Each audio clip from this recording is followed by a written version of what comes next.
com grande Pepe Escobar. Vamos falar sobre alianças econômicas. Encarnação de um futuro brilhante da sociedade comunista. Isso é VDNH. Bárbaro está aqui. Então esse é o coração do Heartland da Eurásia, onde a plataforma principal é Carnaval soviético. Carnaval soviético. Desdolarizar, estabelecer uma nova arquitetura de relações internacionais e de comércio. Vladimir Ilyich, porque todos têm o mesmo objetivo.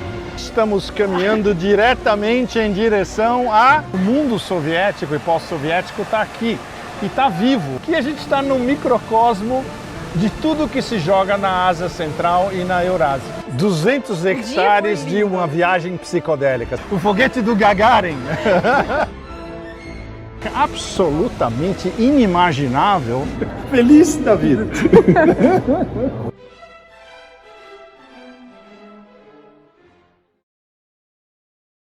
Boa tarde para todos, sou Juliana Tsitaeva, chefe da Agência para o Desenvolvimento de Cooperação Bilateral Rússia-Brasil e da Agência de Comunicação Freedom Marketing e PR. Estamos aqui, mais de uma vez, graças a Deus, com o grande Pepe Escobar, que na verdade acabou de voltar para a Rússia, né, Pepe? Sim, nós estamos menos de 2 semanas. Com saudades de você.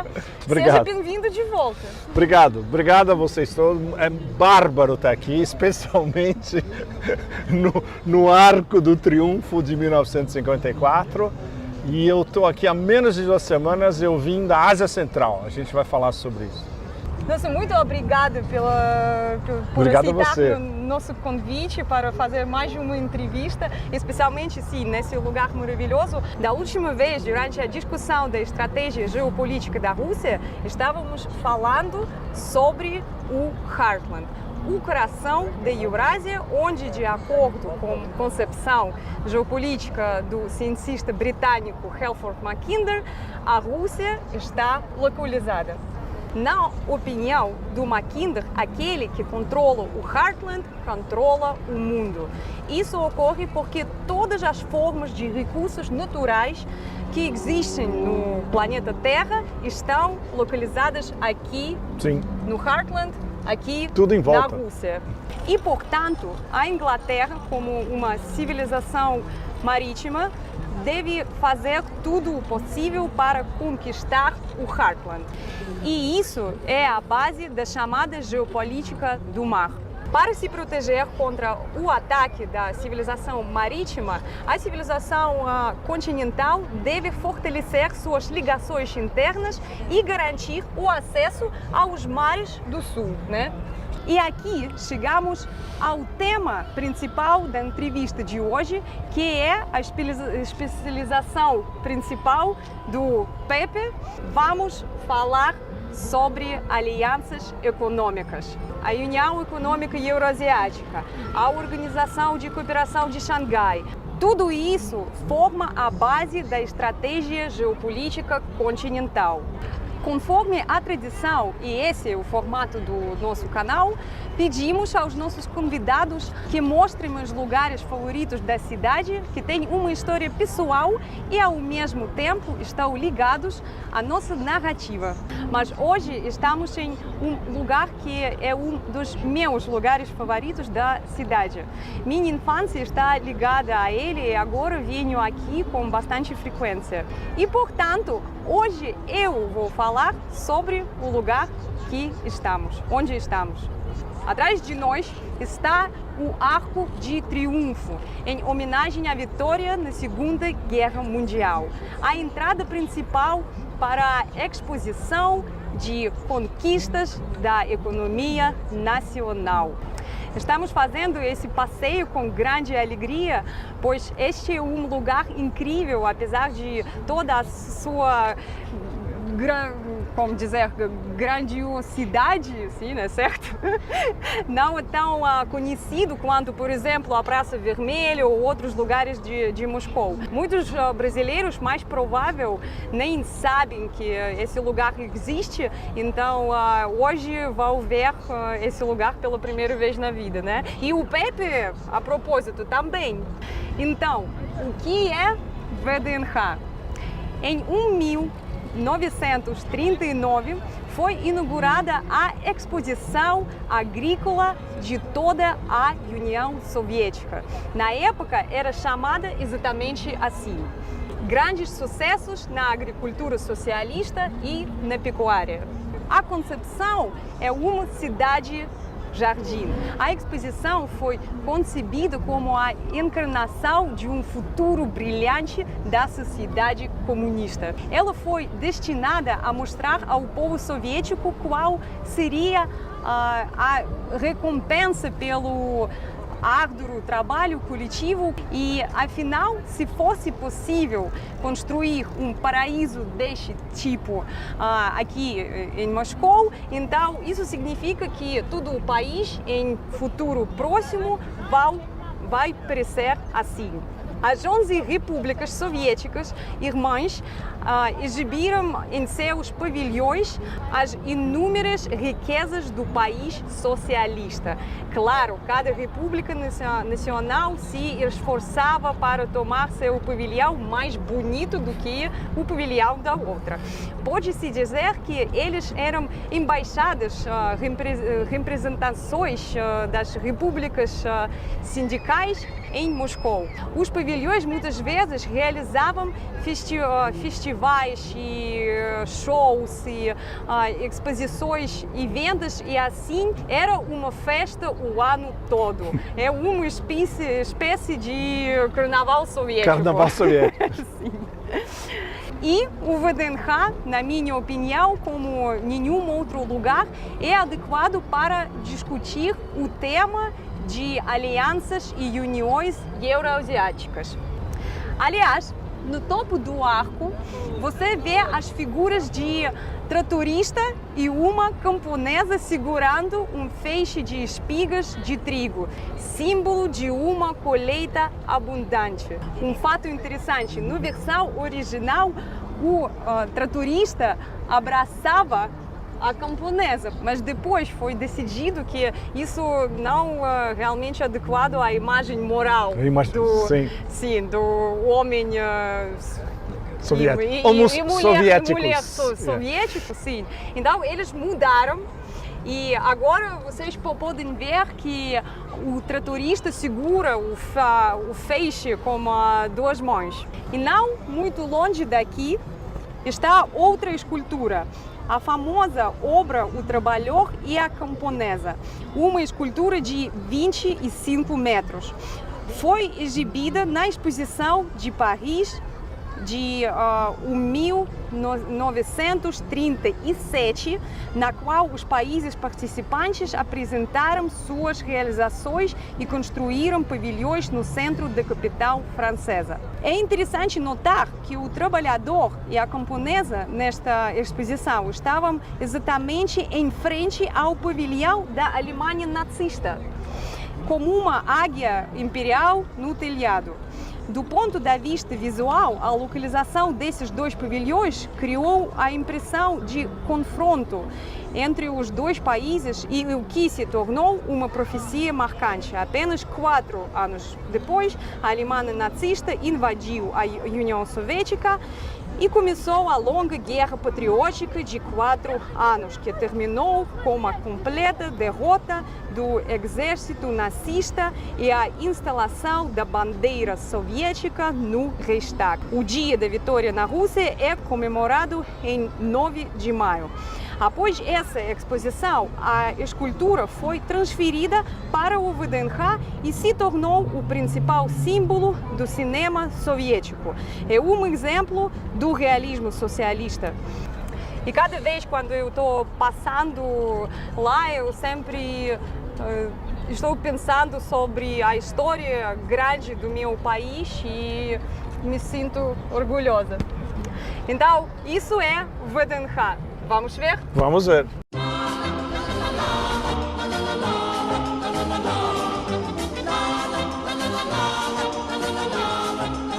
Ты никогда не бывал в нашем городе светлом, над вечерней рекой, не мечтал до зари, друзьями ты не бродил по широким проспектам, значит, ты не видал лучший город земли.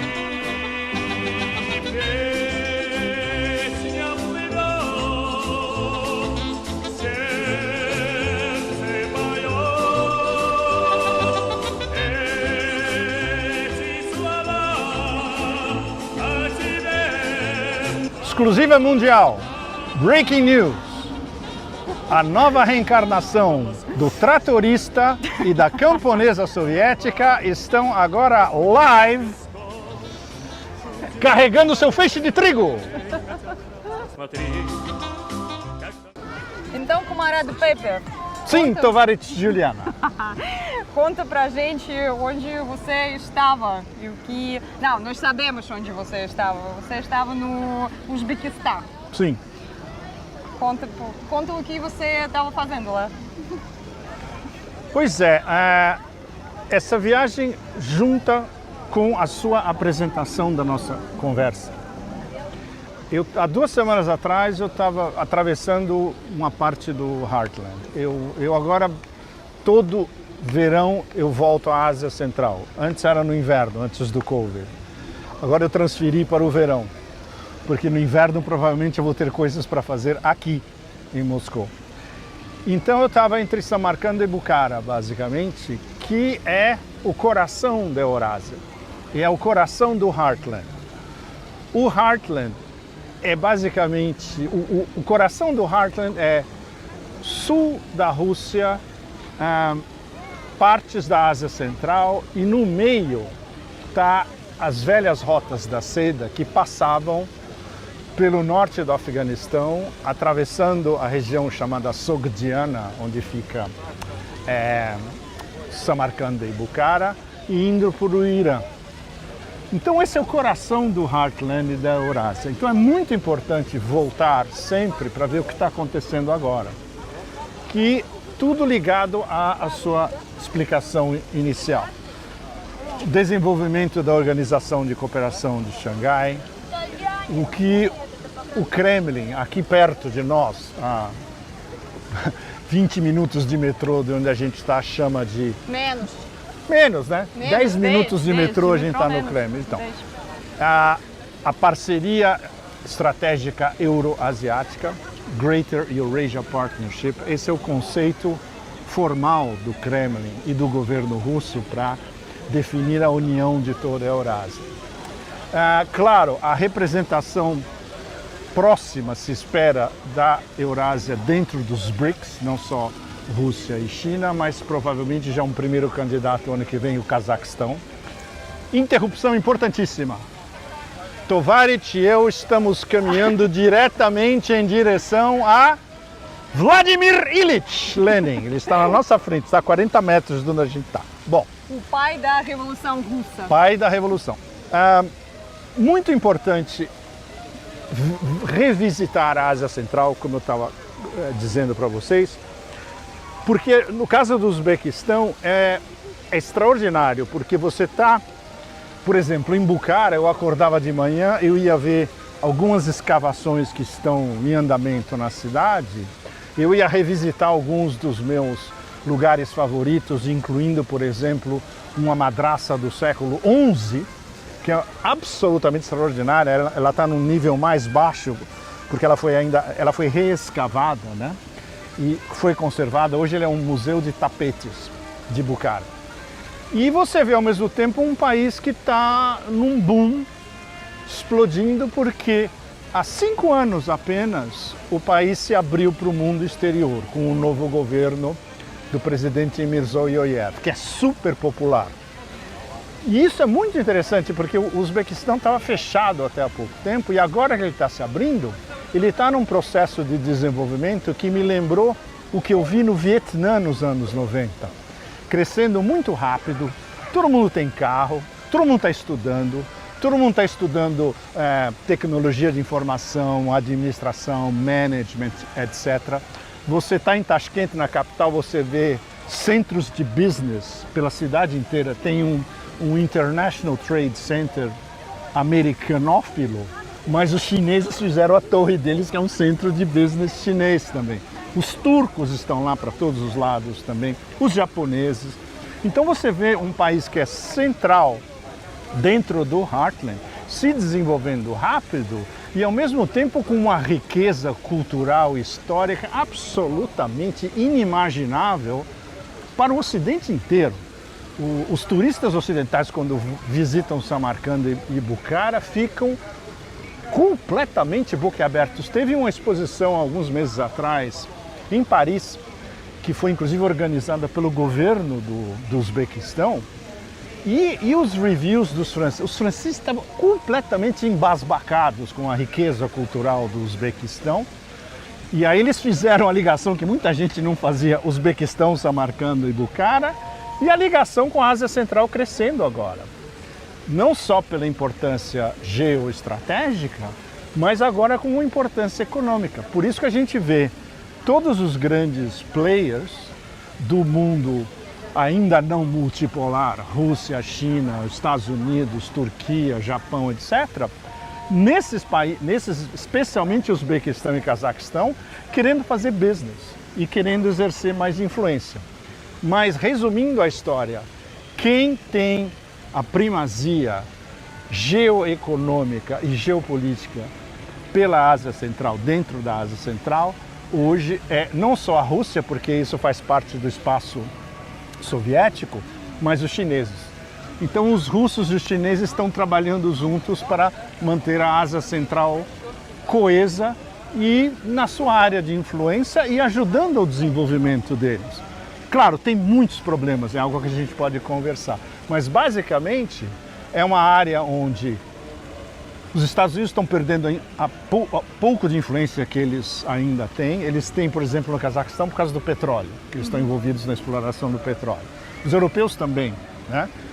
Mas, por exemplo, no Uzbequistão, onde você vê Coca-Cola e Pepsi no país inteiro, mas não é muito mais do que isso, entende? As empresas que estão começando a ter mais força são empresas chinesas, business com os russos, evidentemente, com países do Cáucaso, aqui do espaço soviético, e, claro, a Turquia querendo entrar com um pouco mais de influência, mas no momento são basicamente empresas de construção civil.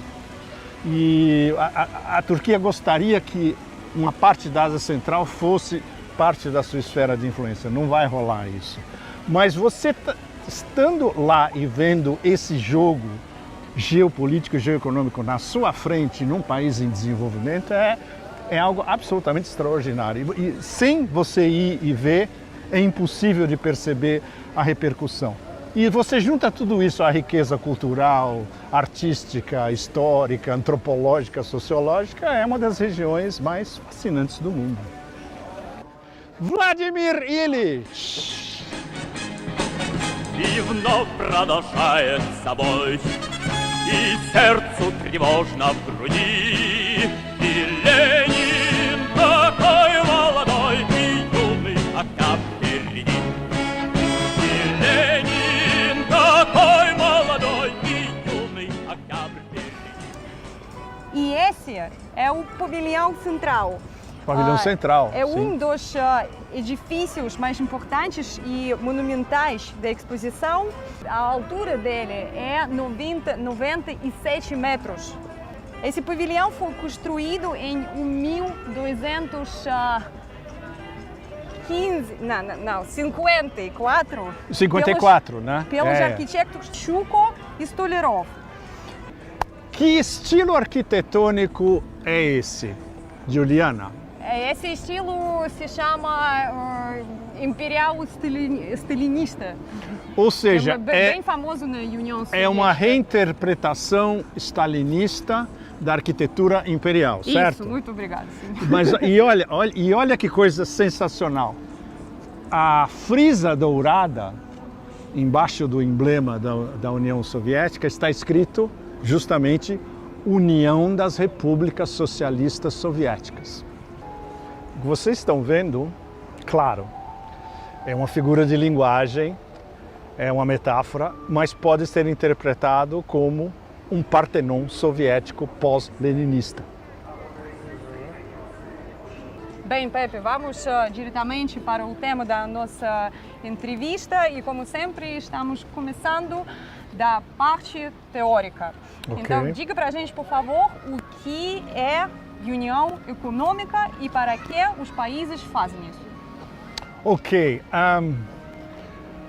tem vários aspectos de união geoeconômica dentro da Eurásia e da Eurásia com a África, e no caso dos BRICS já é um fenômeno global, que é uma união geopolítica e, num segundo passo, geoeconômica também. Aqui tem duas organizações muito importantes funcionando, se ocupando da Eurásia e do coração da Eurásia, a Organização de Cooperação de Xangai e a União Econômica Euroasiática. A União Econômica Euroasiática, a Rússia é o principal, mas tem dois da Ásia Central, mais a Armênia e a Bielorrússia, por enquanto são 5. Eles estão crescendo aos poucos, eles têm acordos de livre comércio com vários países, por exemplo, Cuba, Vietnã e, breve, o Irã, deve começar esse ano. E a Organização de Cooperação de Xangai é muito importante porque o Irã virou membro pleno este ano e tem Rússia, China, Índia e Paquistão e mais 4 da Ásia Central. É super importante. Então, eles estão começando a trabalhar cada vez mais juntos. Tem vários vetores, desenvolvimento sustentável, maior integração econômica, comércio bilateral e multilateral nas moedas deles. E isso vai extravasar para os BRICS expandidos também, quando tiver 1 ou talvez 2, pelo menos, membros da Ásia Central, talvez a partir do ano que vem, porque a cúpula dos BRICS vai ser aqui o ano que vem, vai ser em Kazan, né? E a agenda vai ser ditada pela Rússia, para todos os BRICS. Então, o que está acontecendo é algo que o presidente Lukashenko da Bielorrússia já entendeu tudo. Ele falou de novo essa semana, algo que ele já tinha falado algumas semanas atrás. Olha, é óbvio, o próximo passo é fazer uma cúpula BRICS 11, os estendidos, Organização de Cooperação de Xangai e União Econômica Euroasiática. Aí bota todo mundo na mesma mesa e aí a gente vai discutir tudo o que interessa e mais importante com os países mais importantes, não só da Eurásia, mas incluindo o sul global também. A gente está começando a chegar a esse... É claro, super complicado, mas a gente está indo nesse sentido, que é uma união geopolítica, que é o que os BRICS mais ou menos estabeleceram na última cúpula, e uma união geoeconômica de todos esses principais, alguns dos principais países do sul global, entre os principais e outros que estão querendo entrar, onde a plataforma principal é comércio entre todos nós, tem que ser nas nossas próprias moedas. Nós temos que estabelecer um sistema de pagamentos alternativo ao SWIFT, que é basicamente controlado pelos americanos. E um passo ulterior, ainda bastante complicado, é desdolarizar, eventualmente ou não, com uma moeda, que seria a famosa moeda dos BRICS, que não vai ser uma moeda onde você, eu tenho uma moedinha dos BRICS, eu vou comprar o meu cappuccino. Não será mais um euro? Não vai ser um euro e não vai ser um negócio que você pode comprar um cappuccino na esquina. Não, vai ser um sistema de pagamento entre bancos de todos esses países para regulamentar a balança de pagamentos deles.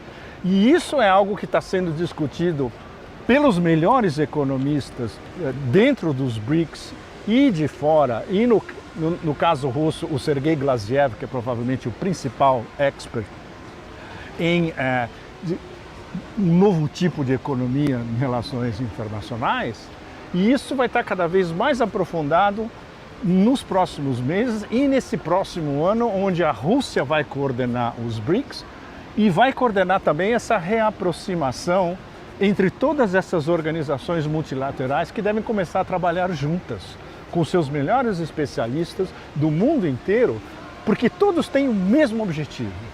E repetindo, nunca é demais repetir, comércio usando suas próprias moedas, estabelecer uma nova arquitetura de relações internacionais e de comércio e montar o caminho para uma desdolarização do sistema financeiro internacional. Claro, tudo isso é um processo que vai demorar anos, se não décadas. O principal é que já começou.